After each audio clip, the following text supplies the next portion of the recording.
ರಾಜ್ಯದಲ್ಲಿ micro finance ನ ದಬ್ಬಾಳಿಕೆ ಯಾವ ರೀತಿಯಾಗಿ ನಡೀತಾ ಅನ್ನುವಂತ ವಿಚಾರಕ್ಕೆ ಸಂಬಂಧಪಟ್ಟಂತೆ ಏಷ್ಯಾನೆಟ್ ಸುವರ್ಣ ನ್ಯೂಸ್ ನಿರಂತರವಾಗಿ ವರದಿಯನ್ನು ಪ್ರಸಾರ ಮಾಡ್ತಾ ಇದೆ.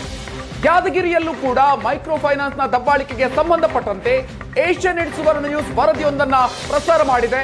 ಸುವರ್ಣ ನ್ಯೂಸ್ ವರದಿಯ ಬಳಿಕ ಸಚಿವರು ಎಚ್ಚೆತ್ತಿದ್ದಾರೆ. 11 ಗಂಟೆಗೆ ಮಾಡಿರುವಂತಹ ವರದಿ 11:30ರಷ್ಟೊತ್ತಿಗೆ ಇಂಪ್ಯಾಕ್ಟ್ ಆಗಿದೆ. ಸಾಲ ಪಡೆದಂತ ಗೀತಮ್ಮ ಮನೆಗೆ ಫೈನಾನ್ಸ್ ಬೀಗವನ್ನ ಜಡಿದಿತ್ತು. ಈ ಬಗ್ಗೆ ಏಷ್ಯಾನೆಟ್ ಸುವರ್ಣ ನ್ಯೂಸ್ ವರದಿಯನ್ನ ಪ್ರಸಾರ ಮಾಡಿತ್ತು. ಸುವರ್ಣ ನ್ಯೂಸ್ನ ವರದಿಯ ಬೆನ್ನಲ್ಲೇ ಫೈನಾನ್ಸ್ ವಿರುದ್ಧ ಇದೀಗ ಕೇಸ್ ಬಿದ್ದಿದೆ. ಮನೆ ಬೀಗ ತೆರೆಯುವಂತೆ ಸಚಿವ ದರ್ಶನಾಪುರ ಸೂಚನೆಯನ್ನ ಕೊಟ್ಟಿದ್ದಾರೆ. ಮನೆ ಬೀಗ ತೆರೆದು ಫೈನಾನ್ಸ್ ವಿರುದ್ಧ ಪ್ರಕರಣವನ್ನ ದಾಖಲಿಸಿ ಅಂತ ಸೂಚನೆಯನ್ನ ಕೊಟ್ಟಿದ್ದಾರೆ. ಯಾದಗಿರಿ ಡಿವೈಎಸ್ಪಿ ಅರುಣ್ ಕುಮಾರ್ಗೆ ಸಚಿವ ದರ್ಶನಾಪುರ ಸೂಚನೆಯನ್ನ ನೀಡಿದ್ದಾರೆ. ತಕ್ಷಣ ಡಿವೈಎಸ್ಪಿ ಕಳಿಸಿ ಮಾತಾಡಿದ್ದೀನಿ. ನಿನ್ನೆ ಅವ್ರ ಮೇಲೆ ಕೇಸ್ ಕೂಡ ಮಾಡಿದ್ದಾರೆ. ಇವತ್ತು ಮನಿ ಏನದ ಮನಿ ಅವರಿಗೆ ಇಲ್ಲಿ ತೆಗೆಸಿ ಅವ್ರಿಗೆ ಹ್ಯಾಂಡ್ ಓವರ್ ಮಾಡತಕ್ಕಂಥ ಆಸ್ಪತ್ರೆಯಲ್ಲಿ ಕೂಡ ಅವರಿಗೆ ಒಳ್ಳೆಯ ರೀತಿ ಚಿಕಿತ್ಸೆ ಮಾಡಲಿಕ್ಕೆ ಆಗಲೇ DH ಅವರಿಗೆ ಕೂಡ ಮಾತಾಡಿ ಹೇಳಿದ್ದೀನಿ. ಅವ್ರಿಗೆ ಯಾವುದೇ ರೀತಿ ತೊಂದರೆ ಆಗಲಾರ್ದಂಥ ರೀತಿಯಲ್ಲಿ ಮತ್ತು ಈಗಾಗಲೇ ಸಾರಿ ಸರ್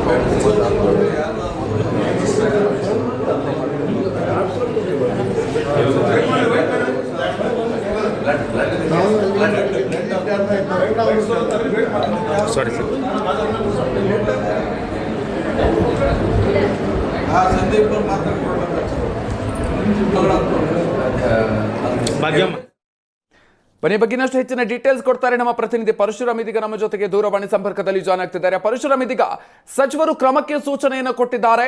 ಪ್ರಮುಖವಾಗಿ ಕೇಸ್ ದಾಖಲಿಸಿಕೊಳ್ಳೋದಕ್ಕೆ ಸೂಚನೆಯನ್ನು ಕೂಡ ಕೊಟ್ಟಿರೋದು. ಸೊ ಏನೇನ್ ಬೆಳವಣಿಗೆ ಆಗಿದೆ?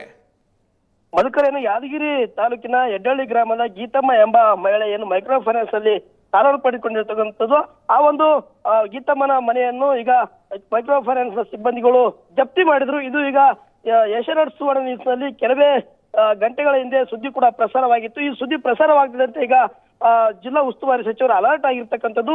ಏನು ಅಲ್ಲಿರ್ತಕ್ಕಂಥ ಪೊಲೀಸ್ ಅಧಿಕಾರಿಗಳಿಗೆ ಖಡಕ್ಕಾಗಿ ಸೂಚನೆ ನೀಡಿರ್ತಕ್ಕಂಥ ಅಂದ್ರೆ ಏನು, ಗೀತಮ್ಮನ ಮನೆ ಜಪ್ತಿ ಮಾಡಿರ್ತಕ್ಕಂಥ ಆ ಒಂದು ಮೈಕ್ರೋ ಫೈನಾನ್ಸ್ ಸಿಬ್ಬಂದಿಗಳ ವಿರುದ್ಧವಾಗಿ ಕೇಸನ್ನು ದಾಖಲು ಮಾಡಿ, ಜೊತೆಗೆ ತಕ್ಷಣವೇ ಏನು ಬೀಗ ಹಾಕಿರ್ತಕ್ಕಂಥ ಮನೆಯನ್ನು ಓಪನ್ ಮಾಡಿ ಅವರಿಗೆ ಕೊಡಿ, ಜೊತೆಗೆ ಏನು ಸಾವು ಮತ್ತು ಬದುಕಿನ ಮಧ್ಯೆ ಹೋರಾಟ ಮಾಡ್ತಕ್ಕಂಥ ಏನು ಗೀತಮ್ಮನ ಮಗ ಮಲ್ಲಿಕಾರ್ಜುನ್ಗೆ ಸೂಕ್ತವಾಗಿರ್ತಕ್ಕಂಥ ಚಿಕಿತ್ಸೆಯನ್ನು ನೀಡಬೇಕಂತ ಹೇಳಿ ಈಗಾಗಲೇ DH ಅವರಿಗೆ ಖಡಕ್ಕಾಗಿ ಸೂಚನೆ ಕೊಟ್ಟಿರ್ತಕ್ಕಂಥ. ಇದರ ಬೆನ್ನಲ್ಲೇ ಈಗ ಯಾದಗಿರಿ ಗ್ರಾಮೀಣ ಠಾಣೆಯಲ್ಲಿ ಮೈಕ್ರೋ ಫೈನಾನ್ಸ್ ಸಿಬ್ಬಂದಿಗಳ ವಿರುದ್ಧವಾಗಿ ಈಗಾಗಲೇ FIR ದಾಖಲಾಗಿರ್ತಕ್ಕಂಥದ್ದು.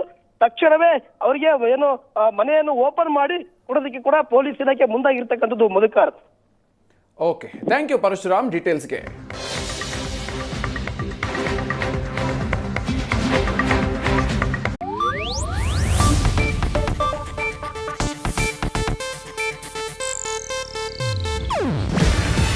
ಇದು ಏಷ್ಯಾನೆಟ್ ನ್ಯೂಸ್ ನೆಟ್ವರ್ಕ್ ಪ್ರಸ್ತುತಿ. ನೀವು ನೋಡ್ತಿದ್ದೀರಾ ಏಷ್ಯಾನೆಟ್ ಸುವರ್ಣ ನ್ಯೂಸ್.